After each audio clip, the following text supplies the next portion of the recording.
Well, I can't float. Ugin. Oh, we stopped for a second. Ugin, you're too big. You need to come down here. But Ugin, I can't fly. I'm just a person. Bigger.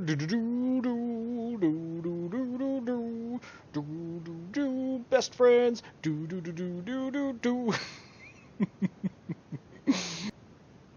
Anyway, guys, what's up? Is Bro Cobra here. I have finally gone crazy, but we're finishing the set.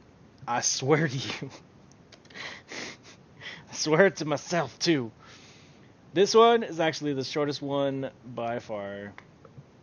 And it's going to be done pretty shortly. We got artifacts, colorless, and the lands. All chopped up in one last nice little, yeah, like that. Little ball of orby, purpley beautifulness. Good job, Ugin. Anyway, we're ranking A+ to F- like we always do. Oh yeah! So stay tuned, keep watching, find out what the rest of the cards rank in War of the Spark full set review by your bro Cobra, and Brandon Cuppoletti, aka All Fun Lover. Thanks, guys. Blast Zone. We got some. We're doing the lands before artifacts. Arena, you weird. You weirdo. You weird. They mash them together. I put Blast Zone as a C+. It could definitely go higher than that, but like, it's kind of hard to gauge how good this is going to be outside of like just putting it on 3 or 4 and just killing like most of the format. But like, I don't know. It's going to mess up your mana, I think, more often than not. I think that's why this card to me is like the perfect, or one of the perfect, because we'll get into some other ones, I think. Like the perfect 17th or 18th land in your deck. Like if you think you have a 16th land deck, you put this as a 17th. If you think you have a 17th land deck, you play this as the 18th. This is like a spell that takes a land slot. It's like a spell that will make you less mana screwed. Kind of. It's that kind of power. I agree it's kind of like a C+, but I think it could go up to like a B- if you can like, because you can proliferate it.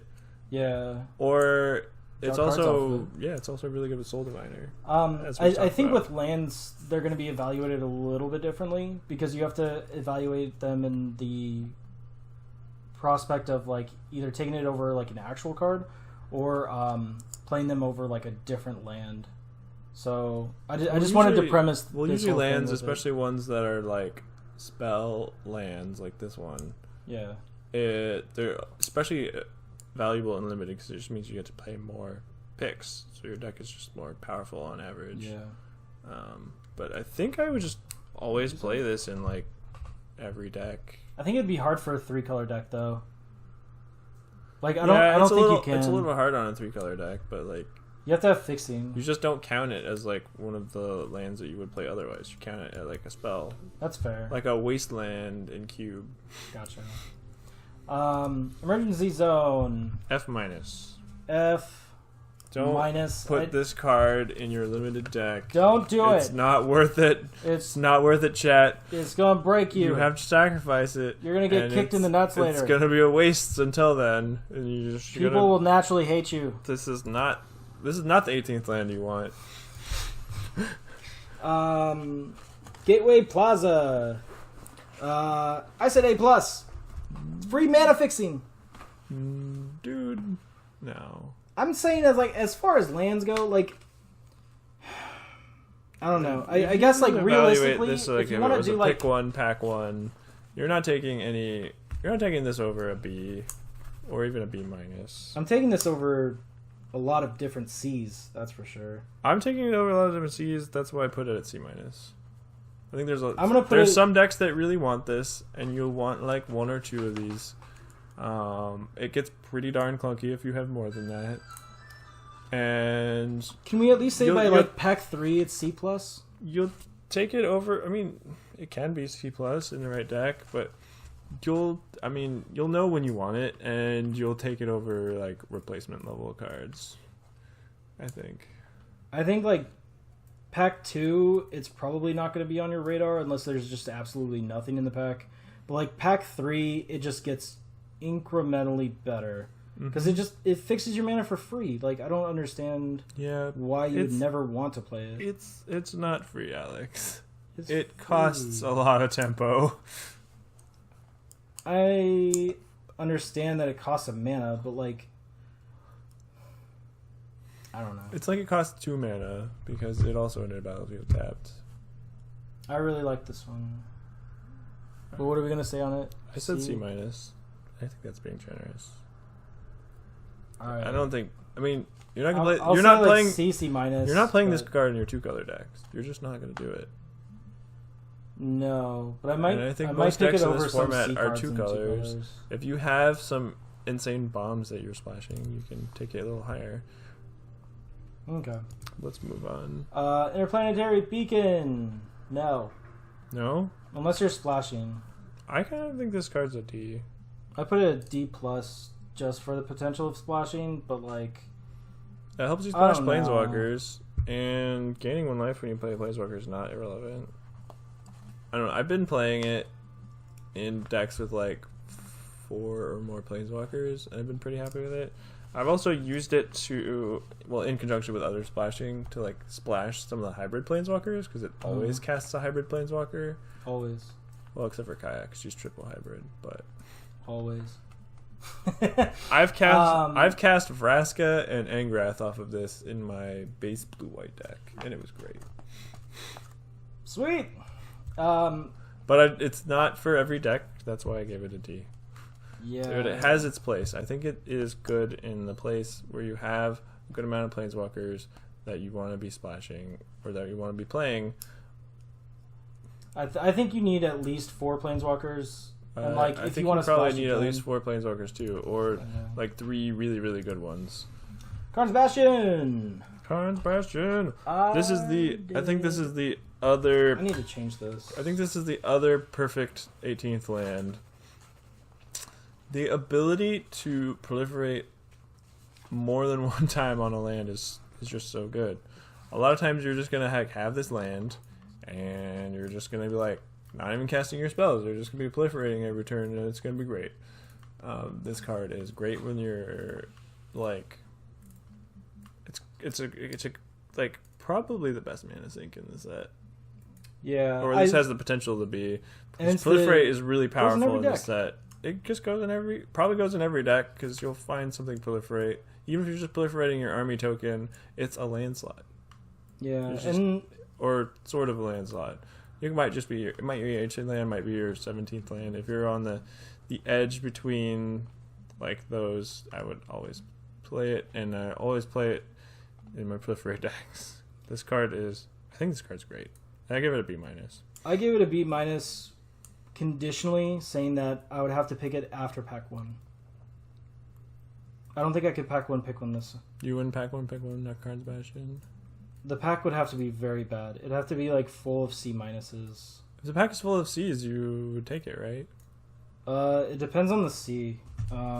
There's some cards that I might just take over it, like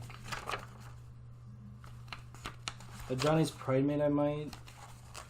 Gideon's Triumph is like okay. I don't know. All right. I don't know. I just feel like if you don't have a goal or focus with it, about on the same page as the B-. It's a really powerful card. It's very powerful. And it has very little cost. Like, it's just a land. Mobilized District. Citizen Manland District. So I kind of had a question mark. I guess like if it's 4 mana for it, it's still okay-ish. Yeah, it's a little bit overcosted, I think, but like having a free creature. Have you played with or against this card yet? No, because I have. I just said C good. With a question mark. The fact that it's a land that can threaten Planeswalkers, and it also threaten to block if you have untapped mana, I think makes it pretty good. I don't think it's as powerful as Bastion or Blast. Yay, Newmont! What's going on? Do you know Newmont? Nummy? Oh, hey, Nummy. How's it going? Thanks for hanging out and checking out our stream. We're just finishing up our set review in a little bit of War of the Spark. My name's Brandon. This is Alex, and we're friends, and we decided to do a co-op stream, and we're going to edit this and put it on YouTube for our first set review. Yes! So, Thanks for stopping by, it's been a lot of fun, and I hope that everyone enjoys it as much as we did. Yeah. Lots of laughs, lots of debates. I mean, I know Numa. I've watched his stream a lot. Many times. Yeah. And I've met him at GPs. I think my favorite interaction with him was at GP Sacramento, which is the GP that I ended up top 9ing. We met out in the hall and we were talking about it because we were both in day 2. But I think I was the only one that was still in top 8 contention. And I think he looked at my second draft deck, which is like blue black deck, and he's like, "You got this. You're gonna top 8. This deck is insane." And the deck was insane. It had Prognostic Sphinx. It had 3 Garys. It had some of the Naiads. It had 2 Insatiable Harpies, and it had good removal. That deck was probably the best deck I ever had in Theros draft. But sadly, I did not top 8. I made top 9 on Breakers, but that's still how I got to the Pro Tour. And that's my fondest memory of Kenji Numatama Nami, my buddy. Yeah, I just remember going to him whenever I needed limited help. Outside of just trying to play in versus against you, I don't know. And that in Cube. Oh my god, he's hysterical with Cube. Oh, I love watching Kenji play Cube. And I love watching him just dive into a new format. I've been watching him a lot, play War of the Spark a lot. All right, we should probably finish our review there. All right, we're on the artifacts finally. We're almost done. We're almost there. All right, artifacts should be easy though. I'm not gonna say they're all bad. Don't play them, but a lot of the artifacts are not cards that you should be putting in your main deck for most decks. And we're starting with Guild Globe. I think this is actually one of the more playable ones. I think this one is very playable. I actually like it a lot. I've been playing it in decks where I'm splashing one card that's off color, and the downside's not that. There's really not that much downside. It draws a card. Yeah, I think the only downside is the tempo. Different colors. Yeah, would probably be the only one. It would be so much better if you could get double an off color. Yeah. It would make so many cards more castable, but I think it's pretty solid anyway. I've been splashing bombs off of it, and I've been happy with it. And I've also been happy with it. I'm not going to play it in straight 2-color spell decks, or decks that care about casting spells, but I have been playing it in my Saheeli decks. It's good with Saheeli, because Saheeli can turn it into a creature. Booyah.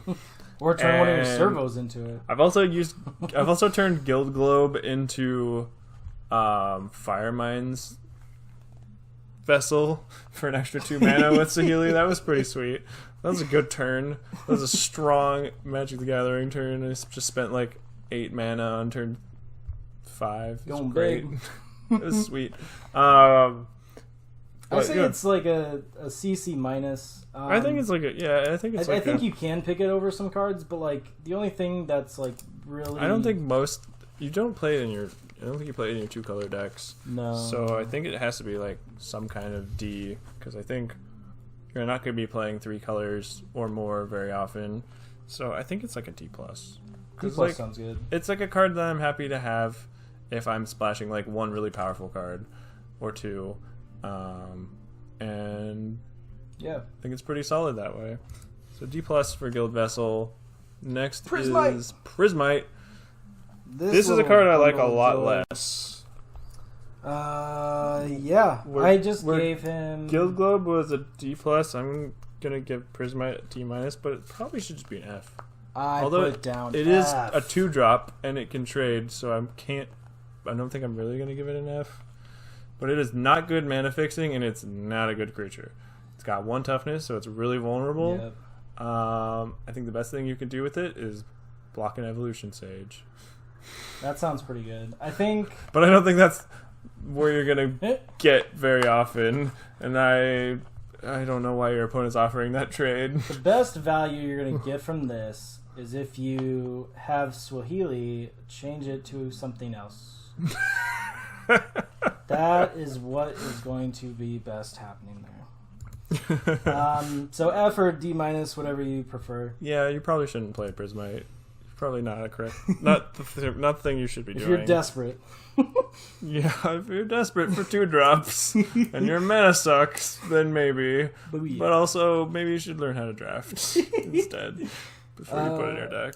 Iron Bully. Iron Bully. This is a better artifact creature, I think. Mm-hmm. I don't really rate the +1/+1 counter so huge. He does have Menace, so like I could probably go up a stage or two, but I put him at a C-. I think that there's much better cards that you probably should be choosing that are on color. Mm-hmm. But like, it's not a bad pick when you don't really know what to choose. Yeah, I mean, I think this is the kind of card you want in your like mid-range proliferate deck. Gets a counter, gets things rolling. It's otherwise just kind of okay. I mean, I originally rated it as a C-, but since I've been playing with it and against it, I think it's closer. I think it's more like a C. I mean, it does the kind of things that you want to do in those kind of decks, and then there's definitely decks that you just don't want it in. He's a Rakdos face. So he gets Iron Bully gets a C from me. Still C- from you. I could push it up to a C, but I don't know. There's a lot of things that would take over it. I think it's a soft C. All right, C for Iron Bully. Next is Manageo. I love this card. Perfect. I think there's definite caveats to my choice. I put it down to, or I put it at a C initially, but I'm actually going to push it up to a C+ only because of the viability or the ability to be able to play it in any deck that needs mana fixing. So like, I think the Scribe pushes it. I think this is one of the best ways to be fixing your mana in this set.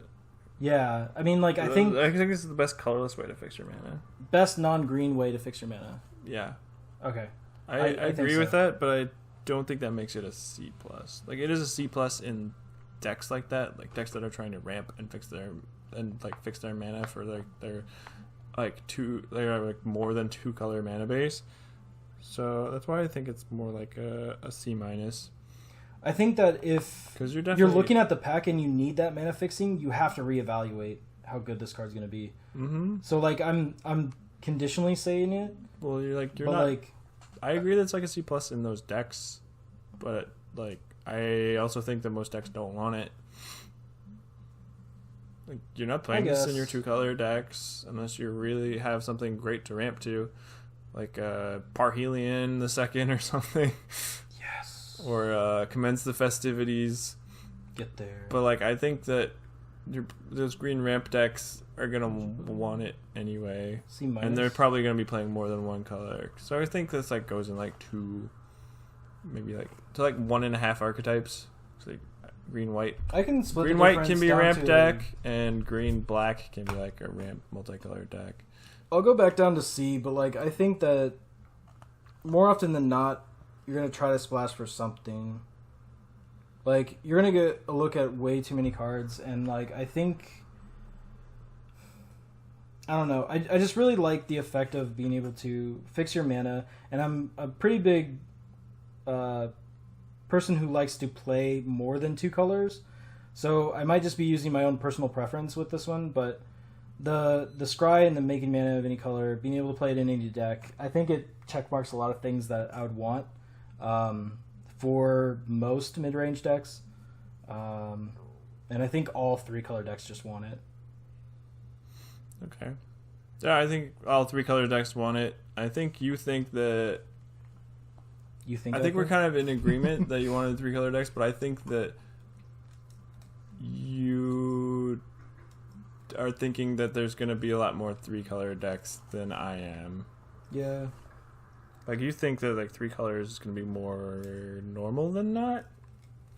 Or at least 2 colors with splash? I think the format's going to be, like, 2 dominant strategies for 3 colors, or for 2 colors, and then there's going to be a lot of 3-color decks. Because, like, I've played Sultai, and that's where, like, I've been doing really well.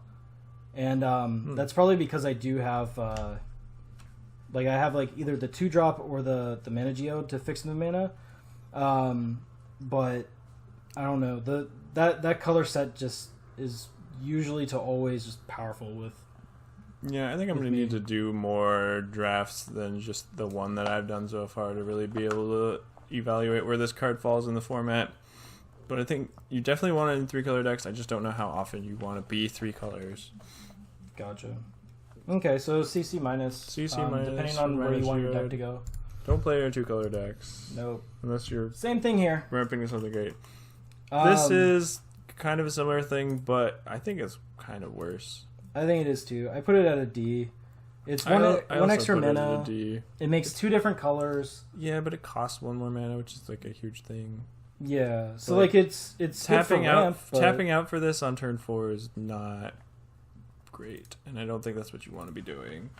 I think it could be like build around sealed. I have played it in sealed, and I can imagine some draft decks that have like powerful enough stuff that's like double a single color that you would want to maybe play this to splash. But I think that's kind of a hard sell. Like, it's just so tempo negative on turn 4. Where'd you put it? F? I put it at a D. Alright, D it is. I have hope for it, but not much. Ramp decks want it though. Yeah. Alright. Karn, the great creator. We've been talking about you all night, Karn. F. We haven't been saying good things about you, Karn. F. We have not been kind to you. F? I don't think it's an F. Flippin' F. I think it's... How's this not an F? I think it's closer to a D. How? Or actually, it gains you 5 life? Is that what? It's actually just a build around... What are you tutoring for? Build around C+. What are you turning into a creature? I guess you're tutoring for like God Pharaoh statue, but like at 6 mana, like that's like most of the game has already passed. I'm not tutoring for God Pharaoh statue. Alright, do it. And then you're like making like a... I already know that you like that card a lot more than I do. I do. I think I mean, I was thinking Karn was unplayable because all the artifacts kind of suck, but I played against it at the pre-release and it was actually pretty good. Like, my opponent played it and he -2'd and got a Guild Globe, and then he -2'd again and he got us a Healy Silverwing, and then he plussed and proliferated, and then he went and got a Parhelion, and that would have been... I mean, he didn't win doing that because I was also doing some pretty powerful things, but he was better than I thought. Like, he gets you... He doesn't draw you the best cards. He draws you kind of crappy artifacts from your sideboard, but that's... So only good with Parhelion. See, I like to say he doesn't give you card advantage, he gives you Karn advantage. Because he gives you cards from your sideboard that like aren't really Karn real. advantage. That aren't really real cards. So I think you can play this. You just have to like draft around it, but not really draft. You have to draft sideboard cards around it. Even. I think you're trying to justify this oddity in the format that just deserves an F. Like, your opponent had Parhelion. I don't think it's... You didn't lose to Karn, you lost to Parhelion. I didn't lose to any of those cards. You almost lost to Parhelion. Well, 2. My opponent did cast Parhelion too, and he plussed it with Karn, and then he gained 8 life with Watley. Because Karn crews Parhelion by itself. But so also makes Watley, it an 8/8. Watley was the one that was the good card there. I think Karn is not great. I think you have to do work to make him good. Which makes him an F. You have to work incredibly difficult, and you have to get another rare. I'm trying to remember what limited resources gave it. This is us. This is limited resources. But the things that I've seen him do and the things that Luis talked about him doing, I think it's called made him like a build around C minus. He can. That is. You're just optimistic. He can do work in the right deck, but he's not stone unplayable. That's my call. Build around C minus. I guess if you're playing sealed and you get like 3 guild globes, then you can play him maybe, because then you're just like having him draw a card by paying 2 mana. So it's -2, and you have to pay 2 mana to draw a card, and then you can fix it later. Not all the artifact creatures are unplayable. I mean, I'm they're not great. I'm not saying that you go get they're an Iron unplayable. Volley or something. I'm just saying you like never pick Karn unless you need him for your constructed deck. Karn definitely makes Parhelion the second a lot better, though. Yes, it makes your 8-drop a lot better. Yeah, because you don't have to put it in your deck. You just play Karn and then you go get it. That's the secret power of Karn. 8 mana is really close to 12. 8 mana is not that close to 12. I can't. 12 is a completely unreasonable number for limited. You get there like less than 3% of games. So Fs for me are below 1% playable. What do you think this guy Below is? 1% playable. All right. I think he's like 5% playable. He's misunderstood. Alright, next card is Sahili Silverwing. Silverwing! I think this card Minuscule is advantage. extremely unexciting, but it has that magical ability in this format called Flying. Which I thought you were gonna sometimes this card, the opponent just plays this card, like, okay, well, that card sucks. You get to look at my top card in my library, I guess. That's just slightly tilting. But it has Flying, so it pressures planeswalkers. So you have to, a lot of decks just have to deal with it. So that's why I think this card's a D. I gave it D-. It's like a curve filler, but it has evasion. So, like, you just play it sometimes, I guess. Yeah, D. I think or you D- play it with for Karn. Silverwing. No, you don't play with Karn. You put it in your sideboard when you have Karn. That's what you do. Hoorah. Oh, we are. God Pharaoh statue! We're gonna disagree on this one. Yup. I already know. We've already discussed this one a little bit. I think this card's like. I think this card is. Screw. I originally Snap put an F on this card, but I've seen it in play in sealed, and I've seen enough players that I respect enough to say that it's not an F, and it's more like a D-. This card just, I don't know, it doesn't affect the battlefield when you play it. If you can ramp it out and you're on the play, then your opponent can't really cast their 5 and 6 drops. But if you're behind on the board when you're casting this, you're just kind of dead. Or if your opponent's already played out their hand when you play this, it's just not doing anything. Yeah, I think you have to have some kind of ramp strategy in mind when you're building your deck. And it's like a pseudo win condition over 20 turns, so it's not really a win condition. Maybe it's like a sideboard card against the blue-red spells deck. Yeah, or decks that want to play multiple spells the a turn. Thunder Drake deck. Good luck triggering your Thunder Drake now, fool. Got there.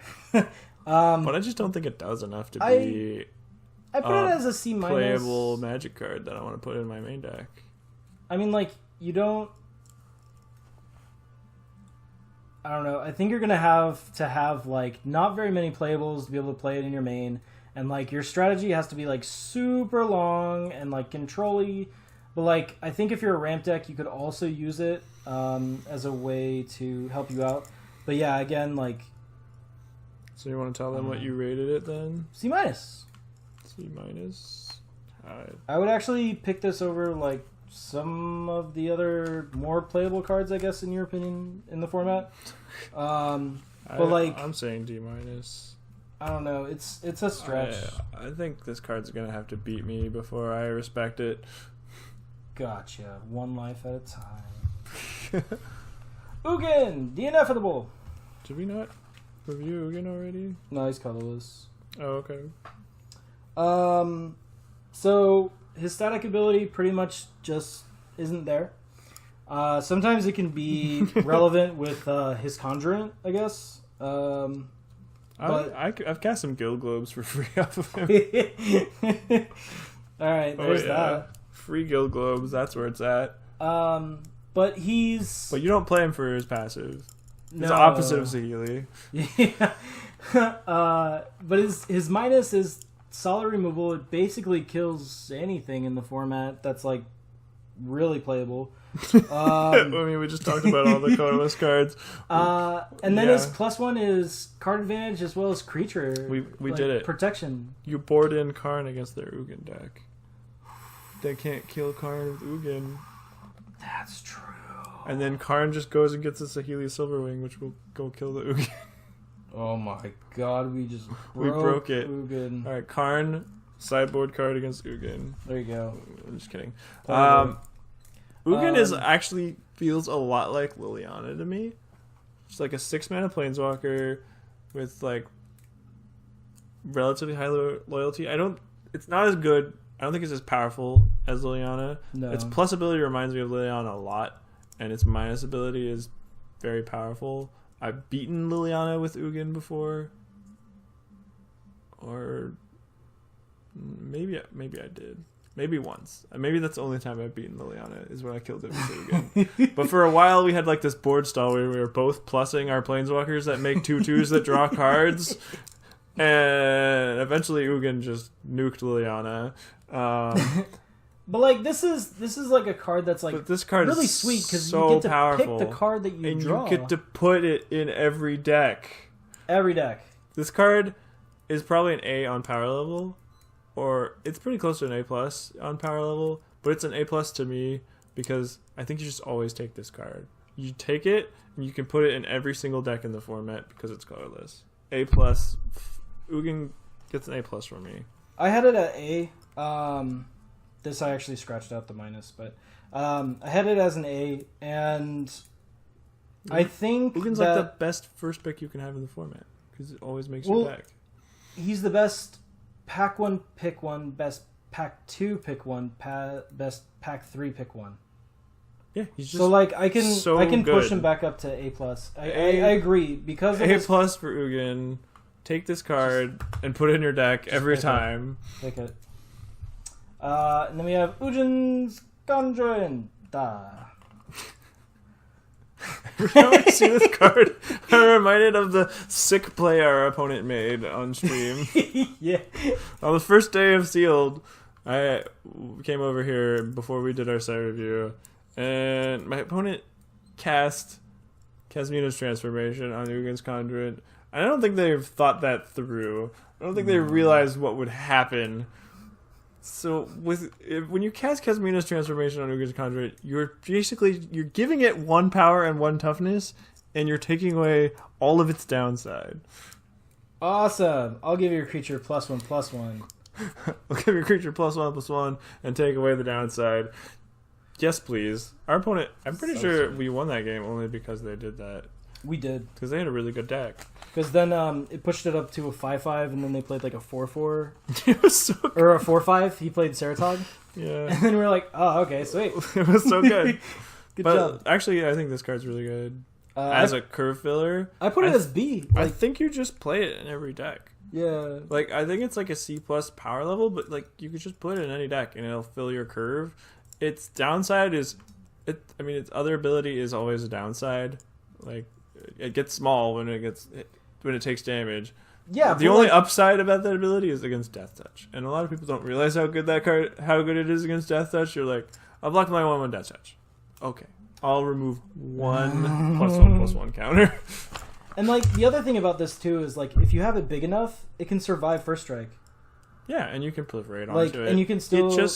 It doesn't look good, but like it's flexible enough and it does enough for me to just want to play like all of the ones that I have in every deck. Yeah, so I mean like the power level definitely isn't like a B. I think it's probably more like a C plus. But like I pushed it up to a B because it's colorless and it can fit in every deck. It works with proliferate. It works at every level. I think it's just a B minus. B minus. I can do that. That's fine. Like you take it as a B minus. Like it goes in every deck. The only deck that like you're not really getting a good rate on it is like a green deck. Like green decks can get 4/4s for 4 with no downside. Yeah, but then like, but like the other colors are happy to get a. I think I play it most often as a 4/4 for 4. Yeah, and it's kind of a mana sink in the late game. Like you tap all your mana and you just make a giant conduit. Hat. Yeah. High five. Plus, look at those sweet horns.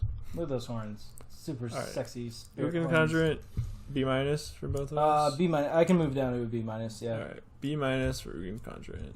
All right. It's pretty solid. You play it every deck. Sweet. Basically every deck. All right, and that will do it for our set review. To sign off, what was your most favorite card out of the set? My most favorite card in the set? Mm-hmm. Like the card that I like the most? Your pet card. My pet card. You do you love. Do you have one in mind? Do not say Karn. I'm not going to say Karn. But Karn.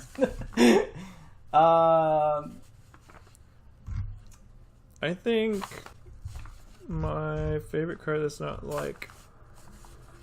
I think mine is probably Nissa. My favorite card that's like obviously overpoweredly great is like Kasmina, Enigmatic Mentor. I love that card. Every time I play Kasmina, I get this warm, fuzzy feeling because it makes my opponent's life hell. She just comes down, gives you a 2/2 that protects herself and loots. She can loot twice. She's great with proliferate, and she's like one of the best planeswalkers to have on one loyalty.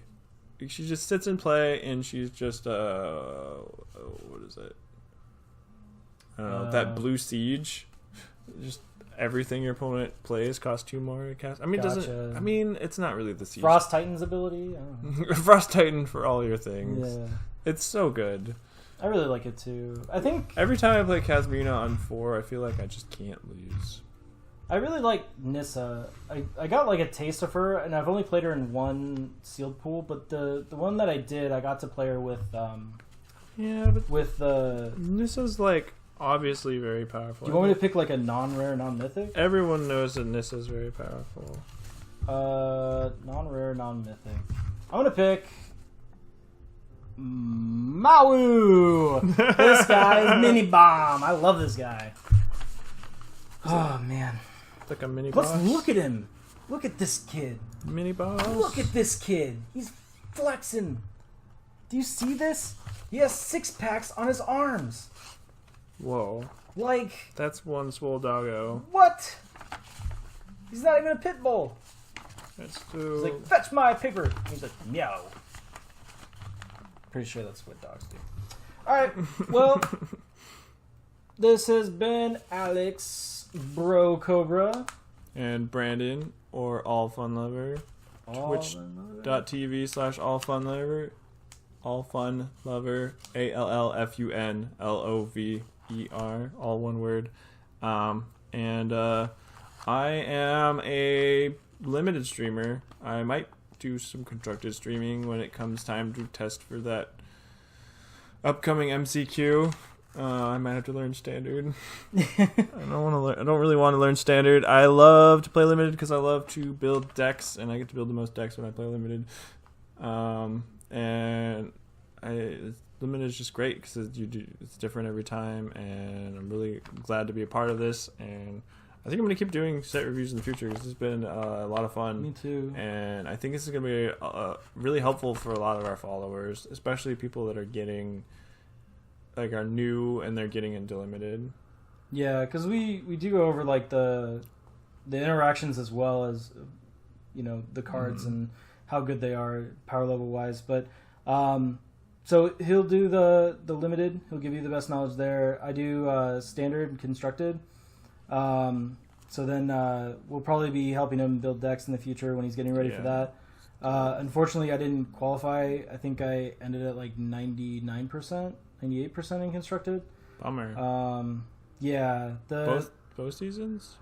The first season I got down to 128, but then, you know, I had to brew, and I thought it was like the best shit ever, so down to 84%. Aww. Got back up to 96, but not in time. That's a bummer. I've gotten so a little bit about me. Like, I'm a loaded player. I've been to the Pro Tour one time. I qualified at a limited Grand Prix. I play almost exclusively limited, but I do like to brew decks for constructed sometimes. I just love limited the most, and it's definitely the format that I've been having the most fun with and had the most success with. I've been mythic, top 1000, even top 500 in limited for the last 2 seasons, and I think I'm going to keep shooting to be mythic every season. So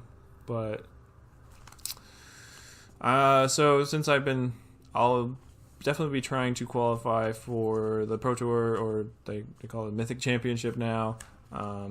So I'm going to try and qualify there, and on the Arena MCQ, which I'm sure I got invited to because I was in top 1,000 both seasons.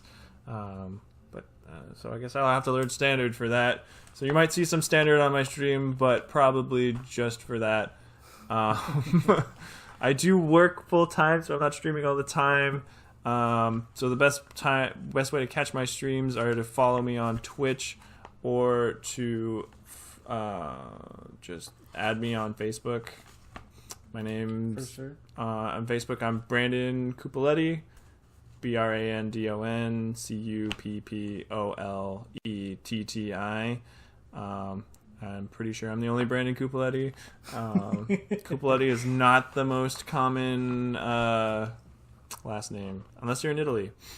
Oh, there you go. Don't go to Italy's Facebook, you know. As for me, just doing Standard, twitch.tv bro_Cobra. Here my channel, you can see that. What do you do exclusively Standard? Pretty much. I do sealed and limited from time to time as well. I actually am going to play more of this limited environment. Some people say that it's like too bomb oriented, but I don't know. You get to play with like tons of planeswalkers, and you get to play with some really powerful cards. Yeah. And some really powerful synergies too. So that's what I've been liking about it so far so much. But yes, there are some really overpowered limited cards. Like every card that we've given an A+ to today and the other day is just like deserves it. It's those cards are going to be a big headache to play against, but luckily they're almost all mythic, so they're not going to be ruining all of my drafts. But yeah, and then on Facebook, it's facebook.com /BroCobra. You can also shoot me a like there. Twitter is twitter.com /bro_Cobra. I think it's .com.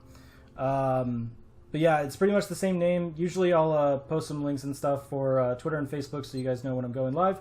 Otherwise, if you want to check my Twitch channel, it's going to be right underneath my channel. So like my schedule of when I go live. I try to do it 5 days a week pretty consistently.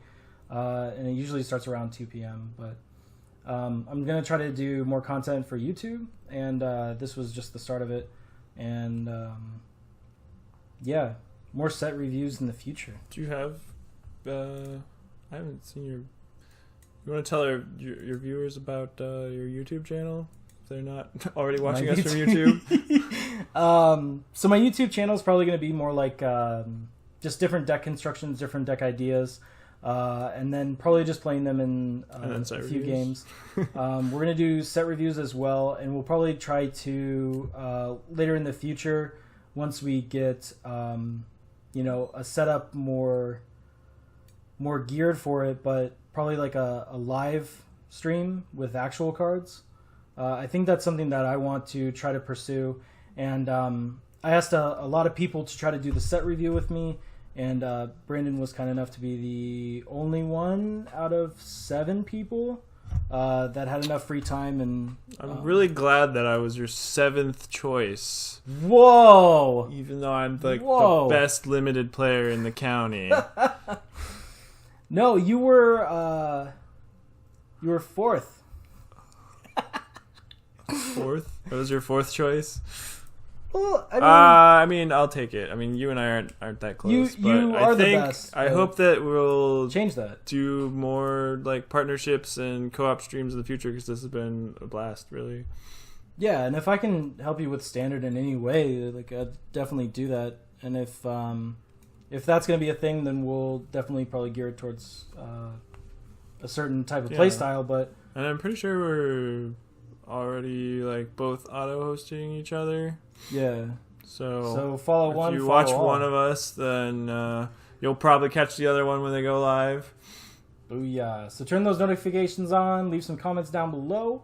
Like, subscribe, do all those shenanigans. Definitely follow us. I'll get everything written out with the correct spelling because Cuppoletti is not in my wheelhouse for spelling. Sorry, bud. But I'll post that down. I'll write it down for you.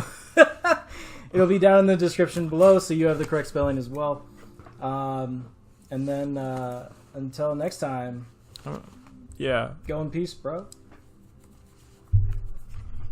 Bye, everybody.